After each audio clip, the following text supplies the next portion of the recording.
Halo Sobat Sip, ada dua hal yang menghantui perekonomian Indonesia di tahun 2025. Yang pertama, Indonesia menduduki peringkat pertama di dunia sebagai negara yang memiliki pemain judi online terbanyak, yaitu sebanyak 201.122 orang. Yang kedua, Indonesia merupakan negara dengan tingkat pengangguran tertinggi di kawasan Asia Tenggara, dengan jumlah penduduk usia 15-24 tahun yang tidak produktif mencapai 9,9 juta orang. Kedua hal ini bisa mengancam masyarakat Indonesia masuk jurang kemiskinan. Bagaimana solusinya? Dan siapa saja yang wajib bertanggung jawab akan hal ini? Mari kita kupas di video yang kali ini.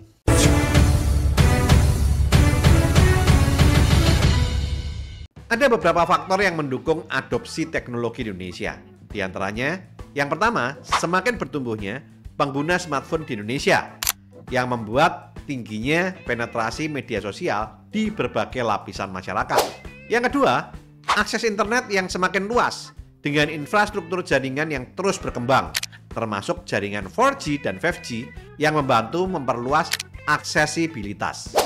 Yang ketiga, tingginya antusiasme masyarakat terhadap teknologi dan inovasi digital. Dan yang keempat, banyak bisnis memanfaatkan media sosial untuk menjangkau pelanggan dan memperluas pasar melalui ekonomi digital. Peningkatan ini tidak hanya berdampak pada interaksi sosial, tetapi juga mendorong pertumbuhan ekonomi digital dengan menjadikan media sosial sebagai alat utama untuk bisnis, pemasaran, dan komunitas. Namun sayangnya, adopsi teknologi tersebut dibuat sebagian masyarakat sebagai sarana untuk melakukan aktivitas judi online. Menurut CNN Indonesia, dari survei yang ada, Indonesia menduduki peringkat pertama negara yang memiliki pemain judi online terbanyak di dunia, sebanyak 201.122 orang. Jumlah ini jauh melampaui negara-negara lain yang berada di posisi selanjutnya, seperti Kamboja yang sebanyak 26.279, Filipina sebanyak 4.207 orang, Myanmar sebanyak 650 orang, dan Rusia sebanyak 448 orang. Pertumbuhan jumlah pemain judi online berdampak pada jumlah perputaran dana yang makin besar. Hal ini bisa terlihat dari data PPATK atau Pusat Pelaporan dan Analisis Transaksi Keuangan pada triwulan pertama 2024. Di mana perputaran dana dari judi online mencapai 600 triliun rupiah, naik hampir 2 kali lipat dibandingkan tahun 2023. Besarnya angka ini menunjukkan perputaran dana judi online yang sangat masif. Dana ini dihimpun dari pemain, bandar kecil, dan bandar besar, di mana para bandar meminjam rekening orang lain untuk mengumpulkan dana, sehingga prakteknya tidak terdeteksi oleh pemerintah. Dan dana jumlah besar yang terkumpul tidak terdeteksi juga. Sehingga dengan mudah uang para pemain dilarikan ke luar negeri oleh bandar dan membuat Otoritas Jasa Keuangan atau OJK kesulitan dalam menelusuri transaksi yang terjadi. Apa yang membuat orang Indonesia suka main judi online? Yang pertama, iklan judi online yang mudah ditemukan.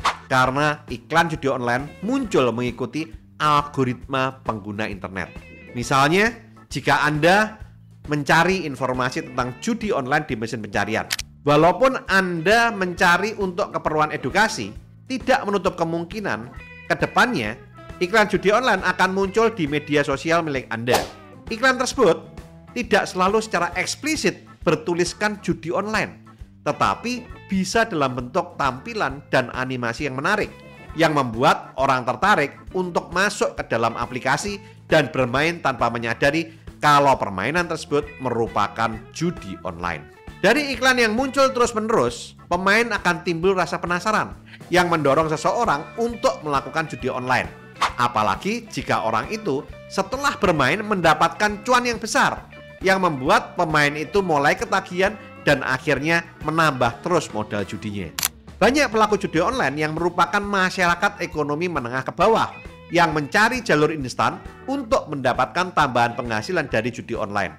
Seperti permainan lainnya, judi online memberikan efek menyenangkan bagi penggunanya. Mereka tidak menyadari kalau judi online selalu memiliki pola yang sama, yaitu pada awalnya pemain selalu menang dan mendapatkan keuntungan besar di awal agar kecanduan. Hal ini akan membuat pemain itu euforia dan menambah modal yang disetor, bahkan menyetorkan seluruh aset yang dimiliki, dan bahkan ada juga yang nekat melakukan utang untuk modal bermain judi online. Sampai pada satu titik di mana pemain itu sudah ketagihan, kekalahan akan menghampiri, dan selanjutnya orang tersebut bisa mengalami kerugian yang jumlahnya tidak terbatas. Hal ini akhirnya menimbulkan permasalahan psikologi bagi para pemain tersebut dan permasalahan ekonomi di kalangan masyarakat. Penyebab kedua, banyak orang melakukan judi online adalah rendahnya literasi keuangan masyarakat Indonesia. Banyak orang yang tidak paham dengan jenis instrumen investasi, sehingga mereka tidak bisa membedakan antara investasi yang legal dengan judi online. Banyak masyarakat yang tergiur dengan praktek mendapatkan uang secara instan. Di samping itu, sebaiknya masyarakat tidak ikut-ikutan berinvestasi jika keadaan keuangannya belum memungkinkan. Untuk lebih jelasnya, Anda bisa lihat video saya berjudul Cara Kaya Melalui Investasi yang Benar.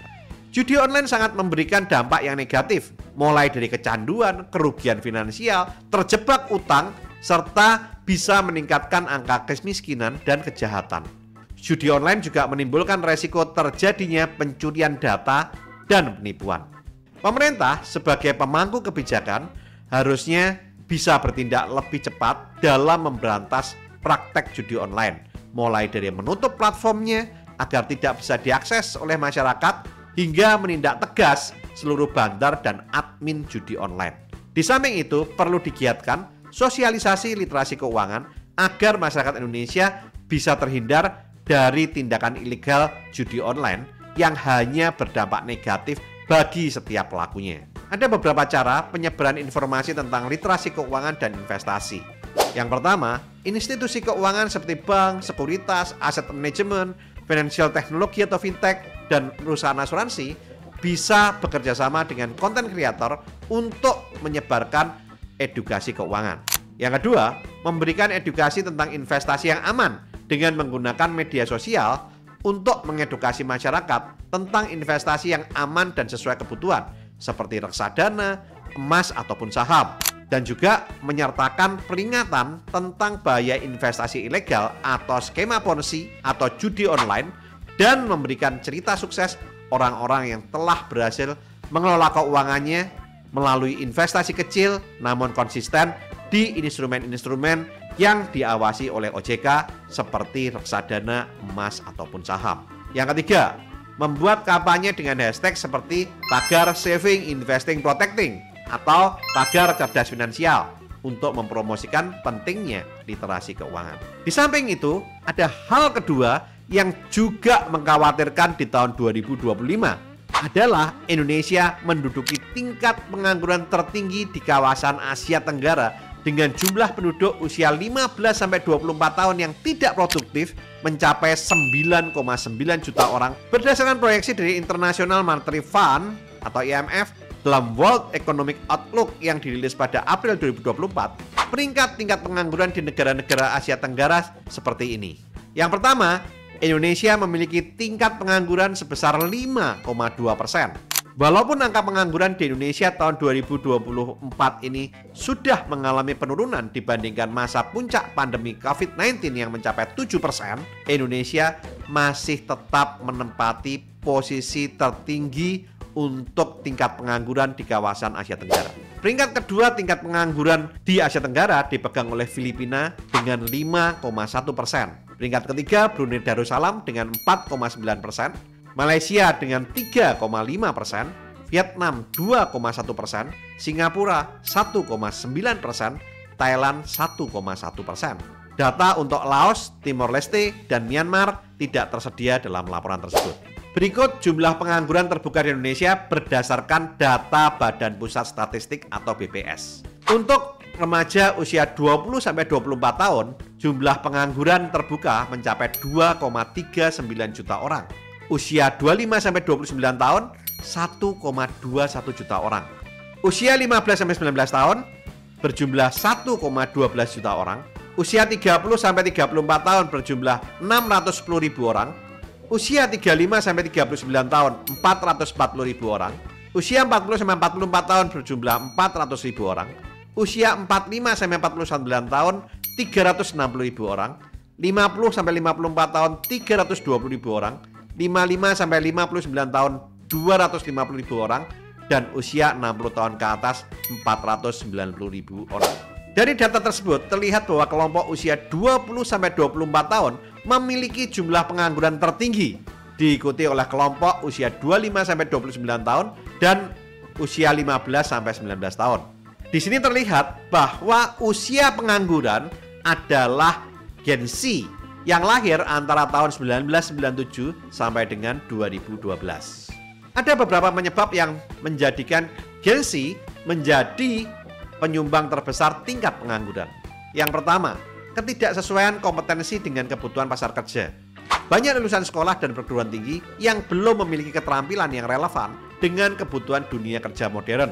Di samping itu, Gen Z cenderung lebih tertarik pada pekerjaan berbasis teknologi atau pekerjaan yang fleksibel. Sementara sektor tradisional seperti manufaktur atau agrikultur masih mendominasi pasar kerja. Yang kedua, pergeseran nilai dan harapan pekerjaan. Gen Z lebih memilih pekerjaan yang menawarkan fleksibilitas, makna, dan keseimbangan hidup daripada pekerjaan tetap dengan jam kerja konvensional. Banyak dari mereka yang menolak pekerjaan yang dianggap tidak sesuai dengan aspirasi atau standar mereka. Yang ketiga adalah dampak pandemi dan automasi. Seperti yang kita ketahui, pandemi COVID-19 telah mempercepat adopsi teknologi, menyebabkan banyak pekerjaan entry level yang biasanya menjadi pintu masuk Gen Z tergantikan oleh otomasi. Sektor informal yang biasanya menyerap tenaga kerja muda juga terpukul sangat keras. Pendidikan yang belum optimal. Meski saat ini tingkat pendidikan formal meningkat, kualitas pendidikan Indonesia masih belum cukup kompetitif untuk bersaing di tingkat regional atau global. Program pelatihan vokasi yang ada belum sepenuhnya menjawab kebutuhan pasar kerja saat ini. Yang kelima, kurangnya kesadaran dan akses ke peluang kerja. Sebagian dari Gen Z di daerah terpencil memiliki akses terbatas terhadap informasi peluang kerja atau pelatihan.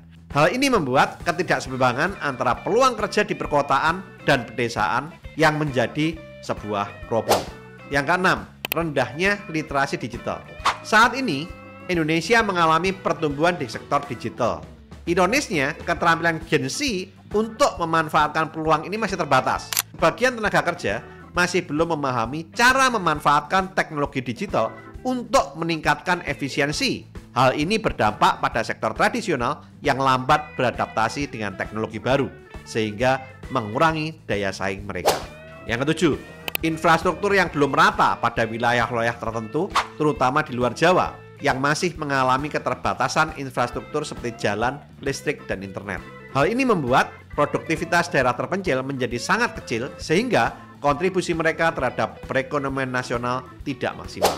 Yang kedelapan, kultur kerja yang kurang efisien di beberapa organisasi. Masih banyak praktek kerja yang tidak fokus pada hasil atau output, sehingga waktu dan sumber daya tidak dimanfaatkan dengan baik. Yang kesembilan, beban administrasi dan regulasi. Banyak perusahaan menghadapi birokrasi yang rumit, izin usaha yang lambat, dan pajak yang saat ini memberatkan. Waktu dan tenaga yang seharusnya untuk meningkatkan produktivitas terbuang dalam proses administratif. Yang ke-10, kondisi kesehatan dan kesejahteraan tenaga kerja yang kurang mendapat perhatian seperti pola makan buruk, stres kerja, dan minimnya akses ke layanan kesehatan. Hal ini bisa menyebabkan para tenaga kerja menjadi kurang energik dan produktif di tempat kerja. Di samping itu, tingginya angka pengangguran di Indonesia juga dipengaruhi oleh beberapa faktor. Di antaranya, yang pertama, pertumbuhan ekonomi yang tidak merata. Terjadinya ketimpangan pertumbuhan ekonomi antar wilayah yang menyebabkan perbedaan kesempatan kerja.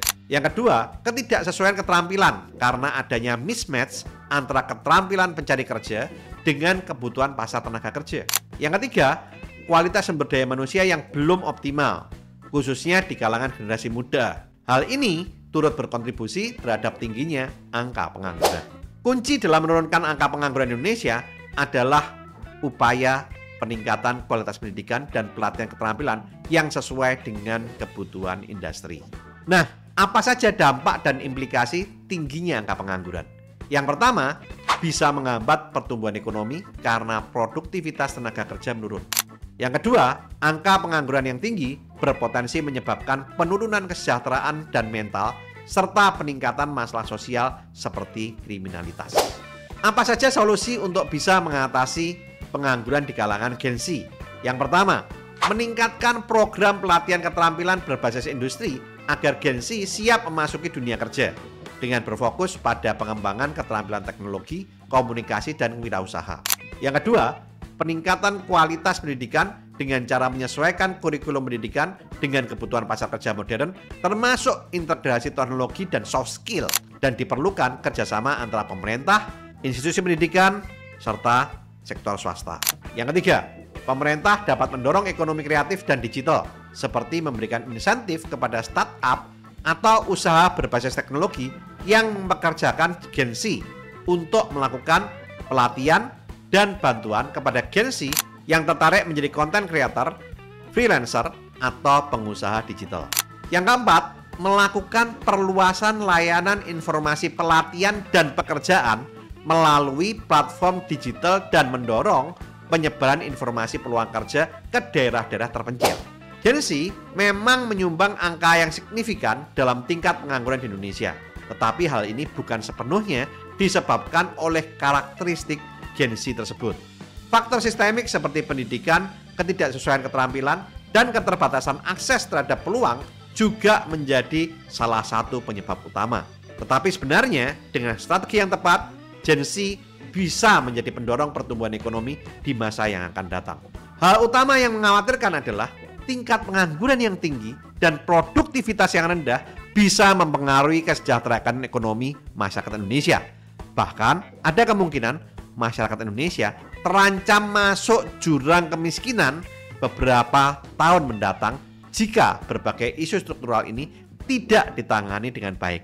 Ada beberapa alasan dan faktor resiko yang utama. Yang pertama, ketimpangan pendapatan dan akses terhadap sumber daya ekonomi yang semakin meningkat. Kelompok usia produktif seperti Gen Z menghadapi kesulitan mendapatkan pekerjaan yang layak karena kurangnya keterampilan atau lapangan pekerjaan. Hal ini menyebabkan banyak orang Indonesia rentan terhadap resiko kemiskinan, terutama yang bekerja di sektor informal dengan penghasilan rendah dan tidak stabil. Yang kedua, ketidaksesuaian keterampilan tenaga kerja dengan kebutuhan pasar menyebabkan angka pengangguran yang tinggi.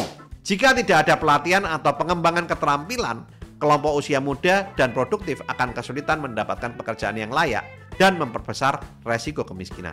Yang ketiga, pelambatan ekonomi bisa terjadi karena hambatan birokrasi dan rendahnya investasi dalam infrastruktur dan inovasi. Jika pertumbuhan ekonomi stagnan atau rendah, peluang lapangan kerja akan terbatas, yang berkontribusi pada peningkatan pengangguran dan kemiskinan. Yang keempat, masih banyak daerah di Indonesia, terutama di luar Pulau Jawa, yang kekurangan infrastruktur dasar seperti jalan, listrik, dan internet. Masyarakat di daerah ini kesulitan dalam mengakses peluang ekonomi dan pendidikan yang lebih baik dan membuat angka kemiskinan semakin tinggi. Yang kelima, rendahnya literasi keuangan dan keterbatasan akses terhadap informasi investasi yang membuat banyak masyarakat tidak memahami cara mengelola keuangan pribadi dengan baik sehingga terjebak dalam utang konsumtif, investasi yang merugikan, atau judi online yang meningkatkan resiko kemiskinan. Yang keenam, belum terintegrasinya adopsi teknologi yang tinggi, terutama pada masyarakat kelompok usia yang lebih tua atau di daerah terpencil, membuat terjadinya kesenjangan digital yang mempersulit akses masyarakat terhadap peluang ekonomi baru yang muncul di era digital. Yang ketujuh, kondisi global yang saat ini tidak baik-baik saja, seperti belum pulihnya perekonomian dari dampak pandemi COVID-19, terjadinya ketidakpastian ekonomi global yang membuat terjadinya krisis keuangan di beberapa negara. Dan jika situasi global ini makin memburuk, ada kemungkinan Indonesia juga akan mengalami pelambatan ekonomi yang signifikan, yang bisa memicu terjadinya resiko kemiskinan yang lebih besar. Yang kedelapan, Indonesia memiliki populasi angkatan muda yang besar, tetapi jika tidak dikelola dengan baik, bisa menjadi beban pengangguran. Dan jika tidak ada langkah konkret untuk meningkatkan kesempatan kerja dan produktivitas, kelompok usia muda ini bisa menjadi sumber tekanan sosial dan ekonomi di masa yang akan datang. Yang kesembilan, minimnya inovasi dan investasi dalam riset dan pengembangan membuat Indonesia kurang kompetitif di pasar global sehingga bisa memperlambat pertumbuhan ekonomi dan peningkatan lapangan kerja. Jika faktor-faktor ini tidak segera ditangani dan mendapat perhatian oleh pemerintah dan masyarakat, mungkin akan terjadi beberapa hal seperti ini. Yang pertama, tingkat pengangguran terus meningkat, terutama di kalangan generasi muda. Yang kedua, produktivitas tenaga kerja menurun karena keterampilan tidak sesuai dengan kebutuhan. Yang ketiga, kesenjangan sosial dan ekonomi akan meningkat sehingga memicu ketimpangan ekonomi yang menimbulkan meningkatnya angka kriminalitas. Yang keempat, adopsi teknologi dan pengaruh digitalisasi yang tidak dirasakan oleh seluruh lapisan masyarakat Indonesia. Nah, bagaimana solusinya agar tingkat pengangguran menurun dan tingkat produktivitas meningkat sehingga angka kemiskinan di Indonesia turun dan pertumbuhan ekonomi meningkat sehingga tercapai Indonesia emas di tahun 2045 mendatang? Yang pertama, pemerintah dan pihak swasta perlu berinvestasi lebih banyak dalam pelatihan keterampilan kerja dan pendidikan. Yang kedua, meningkatkan akses terhadap teknologi dan internet untuk daerah-daerah yang kurang berkembang.